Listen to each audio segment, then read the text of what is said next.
நல்லவைகளை மட்டும் எழுதுங்கள். பயில்வான் மாதிரி அவருக்கு இட்லிக்கு வழி இல்லை, தோசைக்கு வழி இல்லை, அது மாதிரிலாம் எழுதாதீங்க தயவுசெய்து. அதுக்கு கூப்பிட்டு பயில்வான்ட்டே சொல்லிட்டோம், ஏன் அந்த மாதிரிலாம் எழுதுறீங்க, அப்படியே இருக்கும் வீட்டில் வந்து பார்த்துக்கையா அப்படின்னு சொல்கிற மாதிரி. இல்லாதது பொல்லாதெல்லாம் அவர் எழுதுறாரு. இந்த ஸ்டேஜில் சொல்ல வேண்டிய கடமை, என்ன ப்ரெஸ் இருக்கிறீங்க, எல்லாம் இல்லாத பொல்லாதெல்லாம் சொல்லி எழுதுறதுக்கு அதுக்கு எதுக்கு அவ்வளோ பெரிய ஆள், வளர்ந்த ஆளுக்களை நம்ம திட்டணுமா? அவங்க கஷ்டப்படுறாங்க. குழந்தைகள்லாம் ஒன்றா இருக்காங்க வீட்டில், வேணா எங்கள் வீட்டில் ஒரு வாரம் வந்து இருந்து பாருன்னு சொன்னேன். ஈவன் இது துபாயில் செட்டில் ஆகிட்டான்.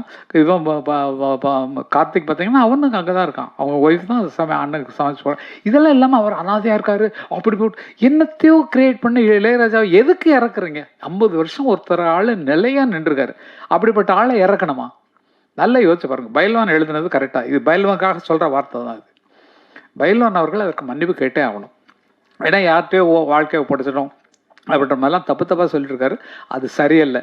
எங்களை நேசித்து கொண்டு போங்க. ஏன்னா 50 வருஷம் வாழ்ந்திருக்கோம், வயசு 78க்கு மேலே ஆகுது, அண்ணனுக்கு 82 வயசுக்கு மேலே ஆகுது. ஆகவே எங்களை காப்பாற்றுறதுக்கான வெளியே பண்ணுங்க. நாங்கள் இது வரைக்கும் வேலை செஞ்சுட்டு இருக்கோம் ஐயா, இத்தனை வருஷமா 70லேருந்து வாச்சிட்டு இருக்கோம், மியூசிஷியனாக இருந்தோம், இன்னைக்கு வரைக்கும் இருக்கிறோம். ஆகையில் எங்களை பற்றி குறை சொல்ல வேண்டாம், எங்களை எழுதுங்கன்னு கூட வேண்டாம். ஆனால் இல்லாத எழுதி அவர்கள் வந்து கேவலப்படுத்துறது ரொம்ப கஷ்டமான விஷயமா இருந்தது. பயில்வான்களுக்கு ஃபோன் பண்ணி சொன்னால் சாரின்னு சொன்னார். அதையும் சொல்லிடுறேன். ஐயோ இது தெரியாமல் யாரோ சொன்னதை நான் போட்டேங்க, தயவுசெய்து மன்னிச்சிருக்கேன்டாரு. இல்லைங்க, இது ரொம்ப மட்டமான விஷயங்க. ஏன்னா உங்களுக்கு விளக்கம் சொல்கிறதுக்காக நான் வந்து இந்த வார்த்தையை சொல்கிறேன். அவர் இளையராஜா கஷ்டப்படுறாரு, யார்கிட்ட அவர் தனிமையை நாடிக்கிட்டு இருக்காரு. நான் போனாலே பேசாமல் எழுதிட்டு இருப்பார், அவ்வளோதான். அவர் வேலையும் டிஸ்டர்ப் பண்ண மாட்டேன். அவராக இருக்க விடுங்க. கங்கை மரணம் என்ன மாதிரி ஆட்கள் இப்படியே விடுங்க. இதை தவிர வேறு வழி இல்லை. அன்றைக்கி பேட்டியில் போய் நான் போய் என்னென்னமோ பண்ணிட்டு வந்தேன் போய். அது மாதிரி அவரவர்களாக இருந்தால் அவர்களாக வளருவதற்கு அடையாளம் இருக்கும். இப்போ கிளாடி என்ன மனசில் வச்சிருக்காரோ அதை நோக்கி தான் நடந்து கொண்டிருக்கார்.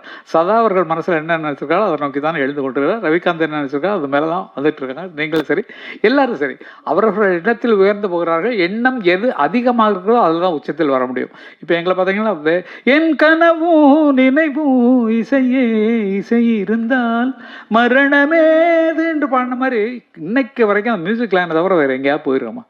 எங்களுக்கு இருக்கிற பணத்துக்கும் எங்களுக்கு இருக்கிற வசதிக்கும் பில்டிங் கட்டி வாடகைக்கு விட்டு அதை விற்று நல்ல லாபம் சம்பாரித்து ஒரு பெரிய பில்டர்ஸாக இருக்கலாம். அந்த மாதிரிலாம் எண்ணம் வரல. இசை கனவும் நினைவும் இசைங்கிற மாதிரி இசையிலே இருக்கிறோம். ஆகையால் எங்கள் மேல் தவறுகளை பயில்வானவர்கள் எழுத வேண்டாம் அப்படிங்கிறது சொல்கிறேன். ப்ரெஸ்ஸு நீங்களாம் நமக்கெல்லாம் நல்ல தோஸ்துங்க. நீங்களாம் சொல்கிறதுக்கு ஒன்றும் இல்லை. வாழ்க்கையில் நினச்சி பார்த்தீங்கன்னா எல்லாத்துக்கும் ஒரு அர்த்தம் இருக்கும். ஆகவே உயர்ந்தவர்களை அப்படியே காப்பாற்றும். எப்படி இருந்தாலும் சரி, என்னவாக இருந்தாலும் சரி, அவர்களை காப்பாற்ற வேண்டும், அவர்களை போற்ற வேண்டும், நமக்கு வழி நடத்திய தெய்வங்களை வணங்க வேண்டும் அப்படிங்கிறதான் என்னோட பெரிய விஷயம்.